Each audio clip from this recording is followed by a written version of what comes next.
Hi guys, welcome to my channel. இப்போ வந்து பார்த்தீங்கன்னாக்கா நான் ஃப்ரெஷ்அப் ஆகிட்டு ஃபேஸ் வாஷ்லாம் பண்ணிவிட்டு இப்போ வந்து பார்த்தீங்கன்னாக்கா மூஞ்செல்லாம் கழுவிட்டு வந்துட்டேன். இங்கே பாருங்கள், கருவளையங்கள்லாம் இருக்குது. இப்போ நான் என்ன பண்ண போகிறேன்னு பார்த்தீங்கன்னா, இன்றைக்கி வந்து ஒரு ஸ்கின் கேர் வீடியோ தான் நம்ம வந்து பார்க்க போகிறோம். நான் சின்ன வயசுலேருந்து நான் டீனேஜில் இருக்கும்போது பார்த்திங்கன்னா, கொஞ்சம் வருஷங்களுக்கு முன்னாடியும் வந்து பார்த்திங்கனாக்கா ரொம்ப சம்மர் டேஸ்லாம் வந்ததுன்னா என்னுடைய ஸ்கின் கேர் நான் என்ன யூஸ் பண்ணுவேன்னு பார்த்திங்கன்னா, முல்தானி மிட்டி இருக்குல்ல, அதுவும் பன்னீரும் சேர்த்து தான் அப்ளை பண்ணுவேன். அது நல்ல ரிசல்ட் கொடுக்கும். அது மட்டும் இல்லாமல் ஆயில் ஃபேஸ்க்குன்னு பார்த்திங்கனாக்கா முல்தானி மிட்டி வந்து நல்ல சூப்பராக இருக்குங்க. ஆனால் சளி பிடிக்கிறவங்க பார்த்து யூஸ் பண்ணுங்கள்.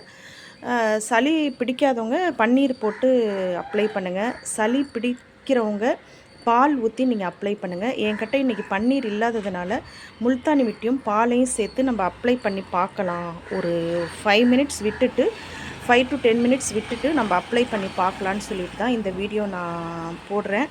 பாருங்கள் எனக்கு எவ்வளோ கருவளையங்கள் இருக்குன்னுட்டு. இது வந்து கொஞ்சம் சரி பண்ணணும் அப்படின்னாக்கா, என்னோடய ஃபேஸ் வந்து ரொம்ப டேமேஜ் ஆகிடுச்சு அப்படி தான் நான் வந்து சொல்லுவேன். அதனால தான் வந்து பார்த்திங்கனாக்கா இன்றைக்கி இந்த ஸ்கின் கேர் இன்றைக்கி வந்து பார்த்திங்கனாக்கா நம்ம முல்தானி மிட்டியும் பாலும் சேர்த்து அப்ளை பண்ண போகிறோம்.